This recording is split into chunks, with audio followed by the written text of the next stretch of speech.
Valley schools have been cutting wherever they can to close a $10 million budget gap. The latest group feeling the pain: classified workers losing hours and paid holidays. KCTV5's Betsy Webster shows you why they are faced with difficult decisions. When fifth grade strings was on the chopping block, Blue Valley parents responded in force. The district's latest budget cut hit a different group: the people who work alongside your kids every day. 6 paraprofessionals came to the meeting here, and they left without saying a word to the board. They told me that their confidence was shaken not seeing more people here.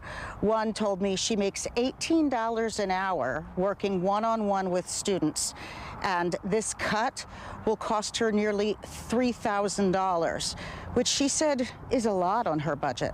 The district is trying to spread out the impact. It said adjustments are being made across programs and employee groups district-wide.